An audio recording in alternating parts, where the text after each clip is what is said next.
तो फ्रेंड्स आज इसके अंदर हम बैकलाइट ड्राइवर का सर्क्यूट देखेंगे जो कि बूस्ट कन्वर्टर है, जो कि बूस्ट अप कन्वर्टर होता है, स्टेप अप कन्वर्टर होता है। इसके अंदर इनपुट कम रहेगा और आउटपुट ज़्यादा रहेगा। अब ये देखिए वी इन, ये वी इन इनपुट जो हमारा 12 वोल्ट भी हो सकता है, 24 वोल्ट भी हो सकता है, 28 वोल्ट भी हो सकता है, 64 वोल्टेज भी हो सकता है, जैसा सर्किट के ऊपर डिपेंड है।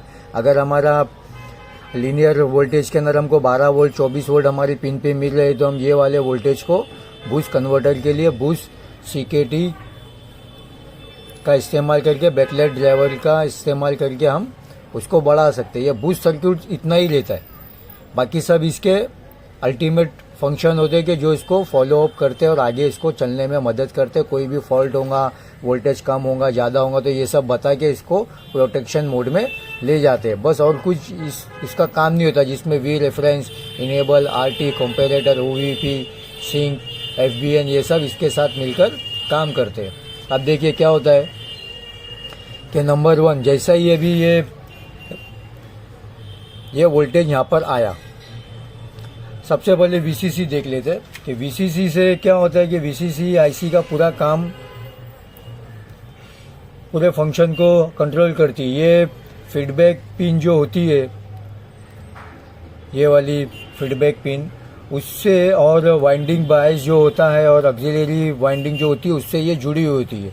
ये जैसा इसको वोल्टेज मिलेगा और एक जो इनेबल वोल्टेज आता है जो कि हम बैकलाइट ऑन वोल्टेज बोलते हैं, जिसको वो 3.3 वोल्टेज या 5 वोल्ट होता है, वो स्टैंड बाय ऑन होने के बाद यहाँ पर दिया जाता है। और एक होता है रेफरेंस वोल्टेज।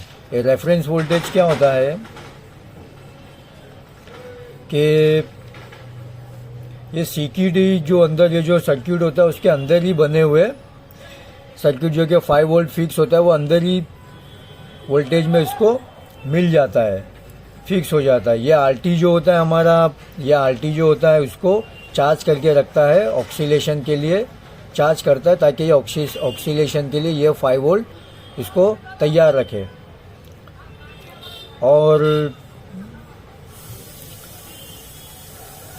और ये सीएस पिन, ये गेट है।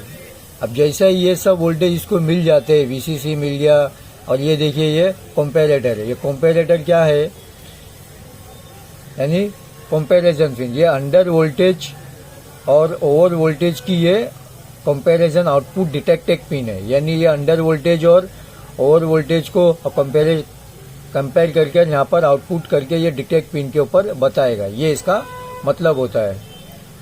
और जैसा ये सब वोल्टेज इसको मिल जाते हैं, 5 वोल्ट रेफरेंस वोल्ट सब मिल गया, और तो ये गेट के एक पल्स देता है ऑन ऑफ हाई लो 0 1 की लॉजिक में। जैसा ये वोल्टेज अगर यहाँ पर मिलता है, अगर समझो हमने यहाँ पर यहाँ पे 12 वोल्ट है, यहाँ पे या 24 वोल्ट है, तो ये हम यहाँ पर अगर हम उतना ही वोल्टेज हमको मिल रहा है तो इसका मतलब हमारी ये आईसी काम नहीं कर रही है, या ये एन चैनल मॉसफेट काम नहीं कर रहा है, या फिर यहाँ पे जो ये पल्स आ रहे हैं यहाँ से आईसी हमको पास नहीं कर रही है। तो ये हमको देख लेना। अगर यहाँ पर समझो 12 या 24 वोल्ट इनपुट है और यहाँ पे 60 70 वोल्ट 130 वोल्ट 80 वोल्ट आके चले जाते हैं, तो इसका मतलब ये हमारा जो आईसी है, ये हमारा जो मॉसफेट है, यहाँ पे सिग्नल भी आ रहा है, ये काम कर रहा है। और अंदर जो बैकलाइट है, जो हमारी एलईडी है, वो उसमें से कोई ना कोई खराब होंगी, या तो वो 3 वोल्ट की एलईडी होती है या 6 वोल्ट की होती है। एलजी के अंदर 6 वोल्ट की एलईडी हम इस्तेमाल करते हैं, ज़्यादातर 3 वोल्ट की एलईडी होती है, उसमें 1 या 2 स्ट्रिप होती है, किसी में 3 होती है, किसी में 4 होती है। अगर समझो 60 वोल्ट हमको बता रहा है यहाँ पे, तो हम समझ जाएंगे कि इसके अंदर कितनी एलईडी लगी है, 20 एलईडी लगी है, या तो 2 स्ट्रिप में लगी है या 3 स्ट्रिप में लगी है, 7 करके 6 लगी हुई है, या 21 एलईडी लगी हुई है। अगर समझो 60 वोल्ट है तो है ये नहीं, क्योंकि एक एलईडी 30 वोल्ट की होती है, एक एलईडी 30 वोल्ट एलईडी ये 3 वोल्ट की है। अगर 10 एलईडी है तो इंटू 3 तो कितना हो गया 30 वोल्ट, फिर 20 into is equal to 3 volt, तो कितना हो जाएगा 60 वोल्ट। अगर यहाँ पे 60 वोल्ट बता रहा है तो समझ जाओ कि यहाँ पे 20 एलईडी अंदर लगी हुई है स्ट्रिप के अंदर, और 80 बता रहा है तो 80 वो हिसाब से आप कैलकुलेशन करके जा सकते हैं। बैकलाइट ड्राइवर से आप एलईडी टेस्टर को चेक कर सकते हैं पॉजिटिव और नेगेटिव के ऊपर रख के कि अंदर कितनी एलईडी है, और जितना समझो 80 वोल्ट बता रहा है तो हम उससे 3 से डिवाइडेड करके देख सकते हैं कि कितनी एलईडी अंदर लगी, फिर उसको खोल के हमको सब करना पड़ता है। फिर अभी ये देखिए, जैसा यहाँ पर ये हमारा सब सही हुआ, गेट के ऊपर पल्स आ गए, ऑन ऑफ ये स्विचिंग पल है, ये बूस्ट करेगा। जैसा ही ऑन यहाँ पे ऑन पल्स जाएगा तो ये वोल्टेज यहाँ पर आएगा। तो जैसा ये ऑन में रहेगा तो यहाँ पर प्लस होता है, यहाँ पर माइनस होता है। अब ये यहाँ पर माइनस होगा तो ये, क्योंकि डायोड अपना रिवर्स बायस में हो जाता है तो यहाँ से यहाँ करंट ये पास होने नहीं देगा। यहाँ पर हो जाता है, पहली कंडीशन प्लस हो जाती है, बाद में माइनस। जैसा ही यहाँ पर ऑन कंडीशन में आया, यानी ऑन कंडीशन में ये वाली कंडीशन में आया, ये ऑन है, ये ऑफ है, ये 0 है, ये 1 है, समझिए आप, ये 0-1 लॉजिक है, ये हाई है, ये लो है। तो जैसा ही आया तो यहाँ पे प्लस हो जाता है, यहाँ पे माइनस हो जाता है ऑन कंडीशन में। तो ये फॉरवर्ड वाइज में होगा तो यहाँ से यहाँ करंट पास, वोल्टेज पास होने नहीं देगा, और ये इसको चार्ज करके रखेगा अपने अंदर। ये जो इंडक्टर की प्रॉपर्टी क्या होती है, तो इसको चार्ज करके रखता है। जैसे ही ऑफ कंडीशन आएंगी, ये वाली लो कंडीशन आएंगी, 0 लॉजिक आएगा, तो ये इस तरफ माइनस हो जाता है, इस तरफ प्लस हो जाता है। तो ये चार्जिंग के साथ में, यानी जितना भी वोल्ट इसमें चार्ज है, और जो जैसा ही ऑफ कंडीशन आई तो ये प्लस हो जाता है, यानी प्लस और प्लस ये डायोड जब फॉरवर्ड बायस में हो जाएगा तो ये जो चार्जिंग के साथ वोल्टेज और करंट ऑफ कंडीशन में यहाँ से हमको ये कैपेसिटर के ऊपर चार्ज होके भर के फिल्टर होकर यहाँ पर हमको बूस्ट कन्वर्टर में दोनों वोल्टेज मिलाकर यहाँ पे मिल जाएगा, यानी यहाँ पे हमको ज़्यादा वोल्टेज मिल जाएगी। बस इसमें इतना ही होता है। फिर यहाँ से इसका जैसा ऑन मिलेगा तो ये सोर्स से ड्रेन पास होने देता है, ये तो ये ग्राउंड हो जाता है, ये आप जानते ही हो। एन चैनल में जब ऑन आएगा तो ये ड्रेन टू सोर्स पास होने देता है करंट को, और ये ग्राउंडिंग हो जाता है। फिर ये CS पिन है जो कि एक फीडबैक वोल्टेज डिवाइडर CKT से लेके इसको करंट सेंस पिन दी जाती है, जिसका ये 0.3R ये सब मैंने वैल्यू लिख के रखा हो। फिर ये ओवर वोल्टेज प्रोटेक्शन है जो कि मैंने आपको बताया, ओवर वोल्टेज प्रोटेक्शन जो कि कंपैरिजन में होता है कि ओवर वोल्टेज और अंडर वोल्टेज जब हो जाता है तो यहाँ पर कंपैरिजन की पिन के ऊपर, आउटपुट पिन के ऊपर हमको ये अंदर डिटेक्ट कर लेती है। अब क्या होता है ये देखिए, ये ओवर वोल्टेज प्रोटेक्शन हो गया और एक अंडर वोल्टेज प्रोटेक्शन वो भी यहाँ पर मालूम पड़ जाता है कि यहाँ पर अगर हमारा कैपेसिटर शॉर्ट हो गया तो करंट वोल्टेज भी बढ़ जाएगा, करंट भी बढ़ जाएगा, तो ये यहाँ पर ओवर वोल्टेज प्रोटेक्शन में चला जाएगा। अगर समझो वोल्टेज कम या ज़्यादा हो रहा है, कोई भी शॉर्टिंग नहीं है, अगर ये थोड़ा सा कम है, हम इसकी वैल्यू चेंज करके दोनों की हम यहाँ पे आउटपुट बढ़ा भी सकते हैं चाहे तो। ये दोनों की, ये तीनों की वैल्यू चेंज करके हम यहाँ पे आउटपुट बढ़ा भी सकते हैं, समझे। लेकिन जैसा जो CKT का दिया हुआ है हमको वैसा ही करना होता है। तो जैसा ही अगर समझो कोई शॉर्टिंग हो जाती है तो ये पूरा ज़्यादा वोल्टेज जाएगा और ज़्यादा करंट जाएगा। ज़्यादा वोल्टेज जाएगा तो ये अगर समझो 1 वोल्ट के ऊपर सेट किया हुआ है तो यहाँ पे ज़्यादा वोल्ट बनेगा, तो वो हिसाब से रेजिस्टेंस को डिक्रीज करके 2 वोल्ट या 1.5 वोल्ट कर देगा। अब यहाँ पे लिखा हुआ है 2.7 वोल्ट टू 3 वोल्ट का इसका थ्रेशोल्ड ट्रिगरिंग वोल्टेज। अगर इससे ज़्यादा हो जाएगा, 3.3 हो जाएगा, 3.5 हो जाएगा, तो ये प्रोटेक्शन मोड में चला जाएगा। जब यहाँ शॉर्टिंग होगी तो वोल्टेज भी बढ़ जाएगा। ये इसका फंडा है। अब ये PWMI, ये भी क्या है, एक सिग्नल, ये पल्स है ये। अब ये देखिए यहाँ पे ये LED को गया, ये LED स्ट्रिप है। अभी समझो इसमें 1 2 3 ऐसी 1 2 3 भी स्ट्रिप हो सकती है, 4 भी स्ट्रिप हो सकती है, और 2 भी स्ट्रिप हो सकती है। ये हर एक स्ट्रिप के लिए इसको ग्राउंडिंग करने से पहले एक N चैनल का MOSFET दिया हुआ है जो कि PWMO से ट्रिगरिंग किया जाता है, यानी इनपुट दिया जाता है यहाँ पे गेट का। लेकिन ये हमेशा ऑन कंडीशन में होगा।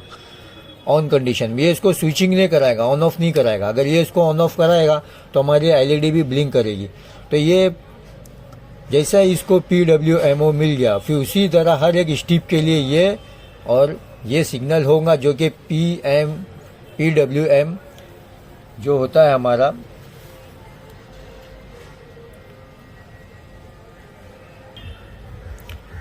ये फिर जो हमारा जो कि ये एक PMO है, जो कि ये वाला गेट PWM जो कि ये ड्यूटी साइकिल को कंट्रोल पिन है, ये समझे। ये PWM IC की कंट्रोल पिन होती है जो कि ड्यूटी साइकिल को कंट्रोल करता है। जैसा कि ये हमारा RT है, RT और CT मिलकर हमारा ड्यूटी साइकिल जो मतलब उधर कितनी फ्रीक्वेंसी से काम होना चाहिए उसके हिसाब से यहाँ काम करेगा। यहाँ पे अगर वोल्टेज कम हो जाता है तो ये अपना ड्यूटी साइकिल यहाँ पर बढ़ा देता है, फ्रीक्वेंसी बढ़कर यहाँ पर आ जाती है। और जैसा यहाँ पे वोल्टेज बढ़ जाता है तो यहाँ पर इनपुट जो ये फ्रीक्वेंसी है ये कम हो जाती है, यानी इसकी साइज और विड्थ कम हो जाती है। और ये हमारा RT CT एक जो फ्रीक्वेंसी होती है उसी के बीच में और उसी के ऊपर काम करता है, जो कि हम इसको दे देते हैं RT और CT से रेफरेंस कर दे देते हैं। दे देंगे RT आप जानते हो कि ये इनपुट रेजिस्टर की पिन है, CT भी जो होता है वो इनपुट कैपेसिटर की पिन होती है जो कि फ्रीक्वेंसी के लिए दी जाती है। तो हम जब भी ये सब अगर लगाते हैं और हमको ये देखना है कि यहाँ पे वोल्टेज अगर ज़्यादा बन रहा है तो ज़्यादा बन रहा है और हमको अगर यहाँ पर उसको उसी के हिसाब से सेट करना, ज़्यादातर तो ये सब ऑटोमेटिक सेट कर लेता है, लेकिन हमको ये देखना है कि कैसा वोल्टेज को सेट किया जाता है। अभी ये देखिए ये डायरेक्ट ग्राउंड नहीं है, ये एक जैसा ही ऑन कंडीशन आ जाती है जो कि हमेशा रेगुलर ही रहेगी, ये स्विचिंग नहीं होगी, ऑन ऑफ नहीं होगी, खाली ऑन होगी। और इसके बीच में ये 4 रेजिस्टर होते हैं पैरेलल में जो कि करंट के फ्लो को कंट्रोल करते हैं, जो कि बहुत ही कम ओम्स के होते हैं, 1.2 ओम, 4.7 ओम, 3.3 ओम, जो भी यहाँ पे ओम्स के लगे होते हैं अलग अलग। तो अगर इसमें से हम एक भी रेजिस्टर को निकाल देते तो ओवरऑल जितना भी रेजिस्टेंस है वो इंक्रीज हो जाएगा। अगर एक को कम करेंगे तो ओवरऑल जितना भी रेजिस्टेंस है डिक्रीज हो जाएगा, समझे आप। तो उसमें जो ब्राइटनेस भी लेस हो जाएंगी, इसकी ब्राइटनेस भी लेस हो जाएगी और वोल्टेज भी यहाँ पर कम हो जाएगा। करंट जो फ्लो होगा एलईडी स्ट्रिप में वो भी लेस होगा। अगर हम यहाँ पर पूरे के पूरे चारों को रहने देते हैं तो उसके ऊपर ऑल ओवर रेजिस्टेंस डिक्रीज रहेगा, समझे। यानी ये चारों रहेंगे तो रेजिस्टेंस डिक्रीज रहेगा। और अगर हम ये निकालेंगे यानी कम रहे रेजिस्टेंस,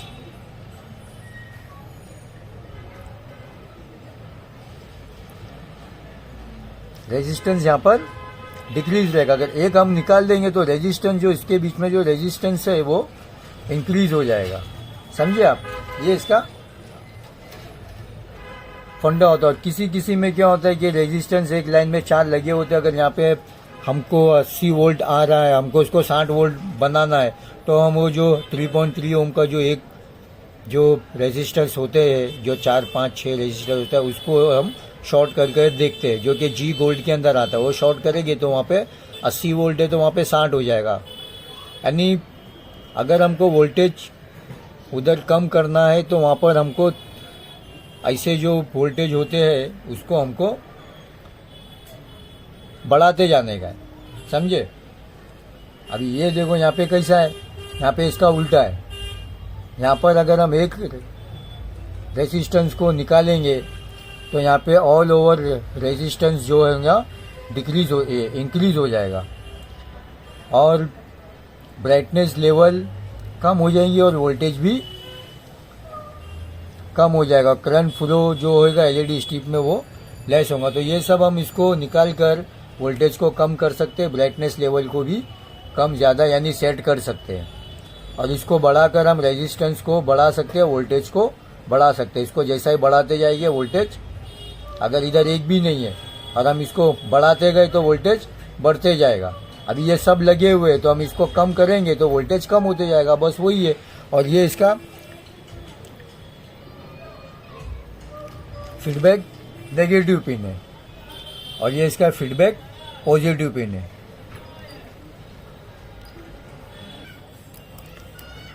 ये फीडबैक नेगेटिव फीडबैक हो गया और ये पॉजिटिव फीडबैक हो गया। और ये जो आरटी सीटी जो होता है हमारा, आरटी और सीटी, ये ऑक्सीलेशन फ्रीक्वेंसी को एडजस्ट करता है और ये एक मैक्सिमम आउटपुट ड्यूटी साइकिल को प्रोग्राम भी करता है। आरटी सीटी की वैल्यू को हम ग्राउंड की मदद से चेंज कर सकते हैं और 1 मेगाहर्ट्ज तक ले जा सकते हैं, लेकिन सही जो होता है वर्किंग प्रिंसिपल वो 5 किलोहर्ट्ज तक में ही होता है। बस तो फ्रेंड्स, अगर कभी हमको यहाँ पे वोल्टेज नहीं मिले तो सबसे पहले यहाँ पे आप वीसीसी चेक कर लो और सबसे पहले आप यहाँ पे ये देख लो कि यहाँ पे बूस्ट हो रहा है कि नहीं वोल्टेज। अगर बूस्ट होके चला जा रहा है तो हमारी आईसी और ये सब सही है, उसके बीच के कैपेसिटर चेक कर लो। कभी कभी क्या होता है यहाँ के ये वाला बढ़ जाने के ऊपर, इसकी वैल्यू बढ़ जाने के ऊपर भी कभी कभी यहाँ पे हमको फीडबैक सही नहीं मिलेगा, तो ये भी हमको चेक करना होता है। तो यहाँ पे वोल्टेज ज़्यादा बन जाएगा और शॉर्टिंग में चला जाता है, ये भी आप ध्यान रखना। और ओवर वोल्टेज प्रोटेक्शन में भी चला जाता है। तो जैसा ही हमको यहाँ पर वोल्टेज, अगर बूस्टिंग वोल्टेज आकर मिल गया तो हमको बैकलाइट के अंदर जाना है, यानी एलईडी स्ट्रिप के अंदर जाके चेक करना है। अगर यहाँ पे वोल्टेज सही नहीं आ रहा है तो हमको ये सब वीसीसी चेक करना है, आरटी वी रेफरेंस के ऊपर चेक करना है, इनेबल देखना है 3.35 वोल्ट आ रहा है कि नहीं। फिर गेट के ऊपर चाहे तो पल्स भी हम चेक कर सकते हैं, इधर भी वोल्टेज होते हैं जो कि हम ऑक्सीलोस्कोप से चेक करते हैं, लेकिन ज़्यादातर हम इसको चेक कर लेते हैं। और अगर ये सही है तो भी अगर हमारा नहीं आ रहा है तो वीसीसी और वी रेफरेंस के ऊपर चेक कर लिए तो हमको आईसी को बदलना पड़ सकता है। अगर ये भी हमने बदल दिए, ये भी सब आ गया, ये सब सही है, फिर भी अगर यहाँ पे आउटपुट नहीं बन रहा है तो हमको ये आईसी चेंज करना पड़ेगा, क्योंकि अगर गेट पल्स नहीं आ रहा है तो हमको आईसी चेंज करना पड़ सकता है। और इसके ऊपर जो भी इसका आउटपुट होगा ये हमारा मॉसफेट और इसकी साइज के ऊपर डिपेंड होगा कि यहाँ पे कितना वोल्ट बनता है, और आईसी की स्विचिंग स्पीड के ऊपर, ये कितनी स्विचिंग करती है, कौन सी फ्रीक्वेंसी के ऊपर करती है, उसके ऊपर डिपेंड होता है। Okay friends, thank you. और ये भी मैंने आपको बताया कि इसकी वैल्यू चेंज करके हम आउटपुट के अंदर वोल्टेज ज़्यादा या कम, मोर या लो ले सकते हैं। ये ज़्यादातर सब में नहीं होता है, ये फंडा इस्तेमाल कुछ कुछ में होता है। Okay friends, thank you.